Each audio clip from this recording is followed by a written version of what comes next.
আপনি যদি আপনার বাচ্চাকে শান্ত রেখে তার ধৈর্য এবং সৃজনশীলতা বৃদ্ধি করতে চান তাহলে এটি একটি আইডিয়াল লার্নিং টুলস। এটাকে বলে ম্যাগনেটিক ট্যানগ্রাম।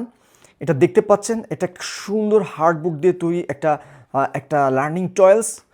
এটা এটা দেখেন, প্রথমে একটা ম্যাগনেটিক ফ্লিপ আছে। এটা যদি ওপেন করা হয়, ওপেন করলে আমরা দেখতে পাচ্ছি যে এখানে একটা বই আছে, বইয়ের মধ্যে কোশ্চেন অ্যান্সার দেওয়া আছে এবং এই পাশে দেওয়া আছে কিছু পাজল যেগুলো কাঠ দিয়ে তৈরি এবং নিচে ম্যাগনেট দেওয়া আছে। ম্যাগনেট দেওয়া থাকার কারণে এটা যদি কোনো কারণে ফ্লিপ করা হয় তাও নিচে পড়ছে না। এখন এটা আসলে কীভাবে কাজ করে, দেখা যাচ্ছে কোনো একটা কোশ্চেন এখান থেকে নিবে, আপনার বাচ্চা একটা কোশ্চেন এখান থেকে নিবে, নেওয়ার পরে এই পাজলগুলো মিলিয়ে মিলিয়ে সে একটা সুন্দর শেপ তৈরি করবে।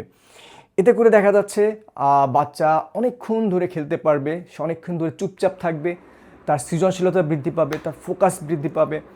এর কারণে দেখা যাচ্ছে একই সাথে তার ব্রেন ডেভেলপমেন্টও হবে। তা আপনি আপনার বাচ্চার জন্য আজই আপনার কপিটি সংগ্রহ করুন, কারণ স্টক খুবই লিমিটেড।